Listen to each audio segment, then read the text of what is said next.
Faculdade Novo Milênio. Você é o que você sonha.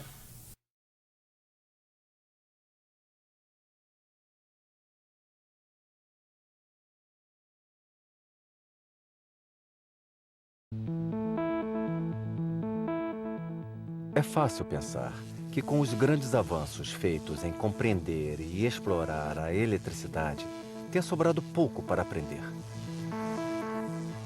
Mas não é assim.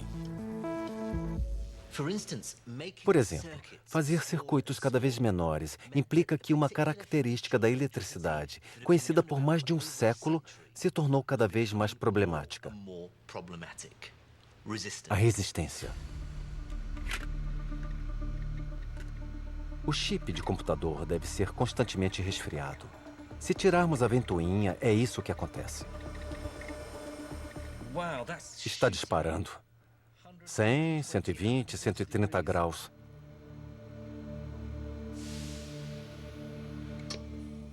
200 graus e apagou.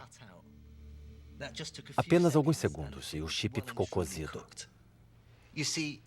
Como os elétrons circulam pelo chip, eles não se mexem livremente. Eles batem nos átomos de silício. E a energia perdida pelos elétrons produz calor. Às vezes, isso é útil.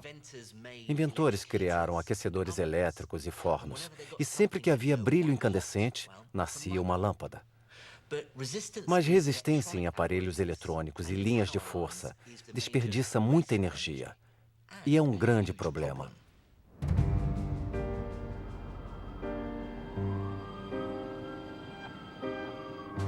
Acredita-se que a resistência desperdiça até 20% de toda a eletricidade gerada. É um dos maiores problemas dos tempos modernos.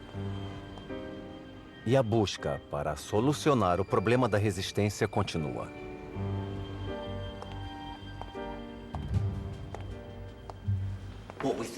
O que entendemos como temperatura é, na verdade, quantos átomos vibram em um material.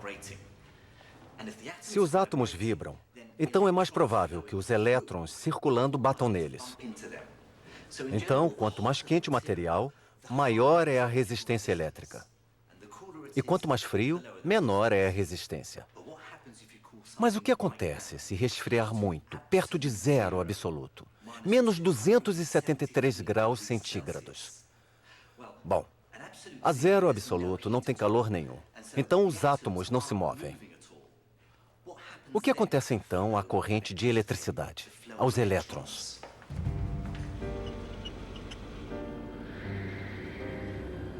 Com um aparelho especial chamado criostato, que resfria perto do zero absoluto, é possível descobrir. Dentro desse criostato, na bobina, tem mercúrio, o famoso metal líquido que é parte de circuitos elétricos. Este equipamento aqui mede a resistência do mercúrio. Mas veja o que acontece quando desço o mercúrio para a parte mais fria do criostato.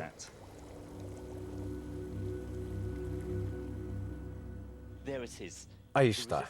A resistência caiu para zero.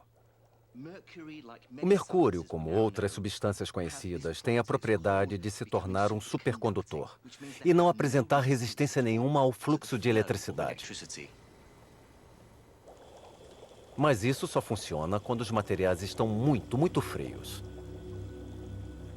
Se pudéssemos usar um material supercondutor nas linhas de força e aparelhos eletrônicos, evitaríamos perder nossa preciosa energia elétrica para a resistência.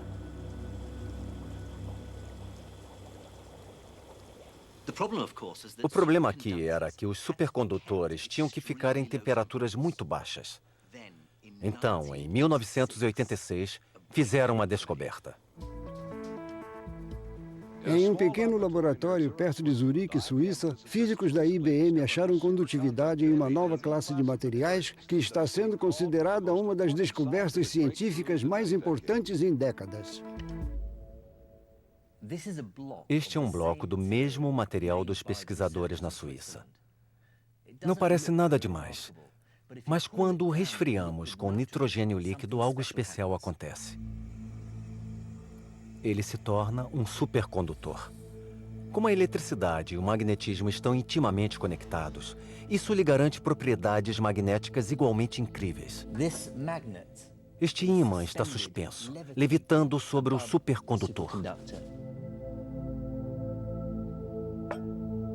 E a boa notícia é que, mesmo frio, este material está bem acima de zero absoluto.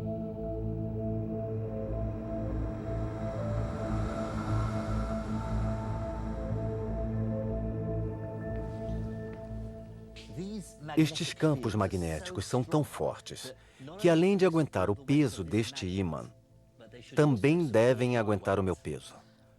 Eu vou levitar.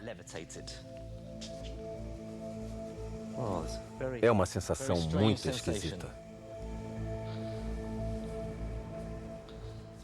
Quando este material foi descoberto em 86, foi uma revolução. Além de ninguém o considerar como supercondutor, ele o era a uma temperatura muito maior do que se achava possível. Estamos muito perto de ter supercondutores à temperatura ambiente. Ainda não chegamos lá, mas um dia encontraremos um novo material e o usaremos nos equipamentos eletrônicos para construir um mundo melhor, mais barato e sustentável. Os materiais produzidos hoje com essa propriedade funcionam na temperatura do seu freezer. Mas os teóricos não conseguem explicar esses supercondutores. E sem compreender exatamente, os cientistas são muitas vezes guiados, tanto pela sorte quanto pelo conhecimento científico. Recentemente, um laboratório no Japão fez uma festa, na qual eles combinaram os supercondutores com uma variedade de bebidas alcoólicas.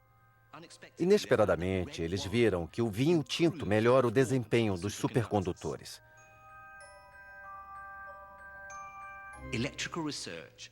A eletricidade agora tem uma nova chance de revolucionar o mundo, se supercondutores à temperatura ambiente forem encontrados.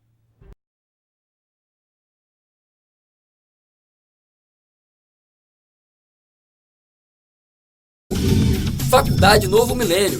Você é o que você sonha.